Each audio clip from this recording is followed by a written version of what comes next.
చాలామంది విద్యార్థి మిత్రులకు కూడా ఉన్నది, ఏం పొడిచిరా అని చెప్పి మీటింగ్ పెట్టుకుంటారా ఇలా అని చెప్పి డౌట్ వస్తుంది చాలామందికి. అందరి మనసులలో చాలామంది మనసులలో ఉన్నది, అది నాకు తెలుసు ఆ విషయం. నాకు కూడా చెప్పారు ఎందుకు వస్తున్నా అని. అయితే 2 ముచ్చట్లు మీతో కలిసి మాట్లాడిపోదామనే వచ్చినాయి. సంవత్సర కాలంలో 5 నెలల కాలం పార్లమెంట్ ఎన్నికలకు పోయినాయి. 12 నెలల్లో 5 నెలలు పార్లమెంట్ ఎన్నికలు, 2 నెలల్లో మన ఎన్నికలు అయిపోతే దేశమంతా జరిగేదాకా ఎలక్షన్ కోడ్ ఉండి దాదాపు ఇంకో 3 నెలలు ఉత్తగా కూర్చోవాల్సి వచ్చింది. అంటే 5 నెలలు రేవంత్ రెడ్డి గారికి రాష్ట్ర ప్రభుత్వానికి పనిచేయడానికి అవకాశం దొరకలే. 7 నెలలు పనిచేసినాం. 7 నెలల్లో 55,143 ఉద్యోగాలు ఈ రాష్ట్ర ప్రభుత్వం ఇచ్చింది. ఇంకో మాట అంటారు, మీరేమన్నా నోటిఫికేషన్ ఇచ్చిర్రా అని. అది కూడా అంటారు చాలామంది. నేను అంటున్న నోటిఫికేషన్ ఇస్తే ఉద్యోగం ఇచ్చినట్టుగా తమ్మి, పరీక్ష రాసి ఇంటర్వ్యూ చేసి అపాయింట్మెంట్ ఆర్డర్ ఇచ్చి పోయి జాయినింగ్ రిపోర్ట్ ఇచ్చి నెల జీతం తీసుకొని తల్లికి తండ్రి పంచశీర తీసుకుపోయి ఇచ్చినోడు నువ్వు ఉద్యోగం చేసినట్టు అగో ఆ పని రేవంత్ రెడ్డి చేయించాడు, కేసీఆర్ చేయించలే. ఇంకా దాదాపు 1,50,000 ఉద్యోగాలు ఖాళీలు ఉన్నాయి, భర్తీ అవుతాయి. 100% భర్తీ అవుతాయనే నమ్మకం నాకు ఉన్నది. ఒకరోజు వెనుక కావచ్చు, ఒకరోజు ముందు కావచ్చు. ఎందుకు ఈ మాట చెప్తున్నా నేనంటే, ముఖ్యమంత్రి గారు చాలా స్వయాన చెప్పిండు, మొన్న అవుట్సోర్సింగ్ సంబంధించినటువంటి కొన్ని ఉద్యోగాలు పెట్టుకోవాలని మా దగ్గర ఇబ్బంది అవుతుంది అని మాట్లాడితే ఆయన ఏమన్నాడంటే, తమ్మి మీరు ఇటువంటి వాటికి ఎంకరేజ్ చేయకండి, ప్రభుత్వం విభజన తర్వాత మనకు వచ్చినటువంటి ప్రతి ఉద్యోగాన్ని భర్తీ చేయడానికి సిద్ధంగా ఉంది, ప్రతి ఖాళీని భర్తీ చేయడానికి సిద్ధంగా ఉంది. ఇప్పుడే మిత్రులు వచ్చి ఎస్సీ ఎస్టీ బ్లాక్ లాక్ సంబంధించిన ఉద్యోగాలకు రిప్రజెంటేషన్ ఇచ్చిండ్రు. అవి కూడా పూర్తిగా ఈ ప్రభుత్వం భర్తీ చేయడానికి సిద్ధంగా ఉంది. అయితే రేపే చేసేస్తుందా? చేయకపోవచ్చు. 6 నెలల్లో చేసేస్తుందా? చేయకపోవచ్చు. ఎందుకంటే జీతం ఇవ్వడానికి కూడా డబ్బులు కావాలి. మనకు వస్తున్న రెవెన్యూ ఎంత, ఏ నెలలో ఎంత రెవెన్యూ దేనికి వాడగలం, ఆ ఒక ప్రణాళికాబద్ధంగా ఈ రాష్ట్ర ప్రభుత్వం పోతున్నటువంటి పరిస్థితి ఉంది. అది గుర్తుపెట్టుకోవాలని చెప్పి నేను కోరుతా ఉన్నాను. మిమ్మల్ని నిరుత్సాహపరచట్లేదు, ప్రాక్టికల్గా మాట్లాడుకుందాం, మనం ఉన్నది ఉన్నట్టుగా మాట్లాడుకుందాం, వాస్తవాల పునాదుల మీద ముందుకు పోదాం. ఈ ప్రభుత్వం ఈ రాష్ట్రంలో ఉమ్మడి రాష్ట్రం నుంచి వచ్చిన ప్రతి ఖాళీని భర్తీ చేయడానికి సిద్ధంగా ఉంది. కొత్త జిల్లాలు ఏర్పడ్డాయి, కొత్త మండలాలు ఏర్పడ్డాయి, కొత్త రెవెన్యూ డివిజన్లు ఏర్పడ్డాయి. అక్కడ కావాల్సిన కొత్త ఉద్యోగాల కల్పన కోసం కూడా సిద్ధంగా ఉంది. ప్రభుత్వ రంగ ఉద్యోగాలతో పాటు ప్రైవేట్ రంగంలో మ్యాక్సిమం ఉద్యోగాల కల్పన కోసం సిద్ధంగా ఉంది. ఈ మధ్యకాలంలో మా కార్పొరేషన్ చైర్మన్లందరికీ కూడా డిప్యూటీ సీఎం మన ఫైనాన్స్ మినిస్టరు బట్టి విక్రమార్క గారు పిలిచి మాట్లాడారు.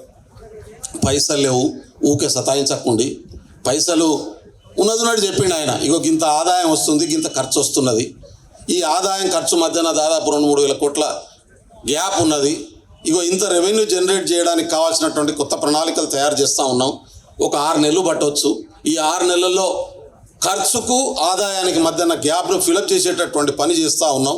కాబట్టి మీరు కూడా తొందరపడకండి, మాకేమిత్తలేరు, మాకేమవుతలేదు, ఈ నిరుత్సాహంలో ఉండకండి, ఖచ్చితంగా పని చేయండి, జనాలకు చెప్పండి అని చెప్పిండు. నేను పూర్తిగా కన్విన్స్ అయిన ఆయన ఆర్గ్యుమెంట్తో. 23,000 కోట్ల రూపాయల ఆదాయం వస్తుంటే 19,000 కోట్ల రూపాయలు, 23,000 కోట్ల ఖర్చు అవుతా అంటే 19,000 కోట్ల రూపాయల ఆదాయం వస్తుంది నెలకు. అంటే నెలకు 3 నుంచి 4,000 రూపాయల గ్యాప్ ఉన్నది.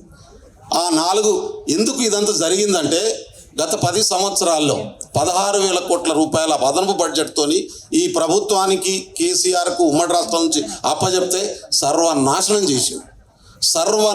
చేసిండు. నాకైతే అనిపిస్తూ ఉంది, మా అక్క చెప్పమంటే భయపడతాను. ఉన్నదా మన కార్పొరేషన్ అక్క? ఓ శోభక్క ఉన్నదా కార్పొరేషన్? లేదు. ట్రైకార్ నేను చైర్మన్ ఉన్నదా? సర్వనాశనం చేసిండు. 5 సంవత్సరాల నుంచి ఒక పైస ఇవ్వలే, ₹1 రిలీజ్ లేదు. కాగితాలు ఇచ్చిపోయిండు, లోన్లు ఇచ్చి. పైసలు ఎవడు ఇవ్వాలి? ఆ సంవత్సరం కేటాయించిన బడ్జెట్ ఇవ్వాలి కదా, ఎవడు ఇవ్వాలి? అంటే మొత్తం తినుడే, మామూలు తినుడు కాదు. 7 కోట్ల పైన కనబడుతున్నాయి, వెనుక ఎన్ని పొక్కలున్నాయో తెలవనటువంటి పరిస్థితి కొనసాగుతుంది. మిత్రులారా, నేను చెప్తున్నా, 7 కోట్ల అప్పు, 15 లక్షల కోట్లు రెవెన్యూ. 10 సంవత్సరాల కాలంలో 15 లక్షల కోట్లు, ఒక 10,000 అటు ఇటు ఉండొచ్చు. మళ్ళా 22 లక్షల కోట్లు ఈ నా కొడుకులు ఏం చేసిరో అర్థమవుతలేదు నాకు. సారీ టు సే, నాకు బాధ అనిపిస్తున్నది. ఎందుకు ఈ పరిస్థితి వచ్చింది రాష్ట్రానికి? కండోమ్ల మీద కమిషన్లు తీసుకునే కొడుకులు ఎవరన్నా ఉంటారా? వాటి పేరు మీద కూడా కమిషన్లు తీసుకున్నటువంటి దుర్మార్గులు. ఏం చెప్పాలా? హరీష్ రావు ఏదో నిక్కి నిక్కి మాట్లాడుతాడు అసెంబ్లీలో. మళ్ళా జర చూసుకోవాలి, నువ్వే కట్టుని వాడ అంటే ఇంత దుర్మార్గంగా పాలించినటువంటి పరిస్థితి ఉంది. అందుకనే మిత్రులారా, నేను పూర్తిగా మిమ్మల్ని సాటిస్ఫై చేసింది ప్రభుత్వం అని చెప్పను, కానీ మిమ్మల్ని సాటిస్ఫై చేసే పద్ధతిలో ముందుకు పోతుందని మాత్రం ఖచ్చితంగా చెప్పగలను. 3 విషయాలు చెప్తా నేను. తెలంగాణ ఆత్మగౌరవం.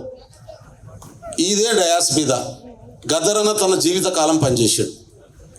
గద్దర్ పేరు మీద రాష్ట్ర ప్రభుత్వ అవార్డును డిక్లేర్ చేయగలిగినటువంటి దమ్ము ఒక్క రేవంత్ రెడ్డికి తప్ప ఎవరికన్నదా అబ్బాయి భూమి మీద?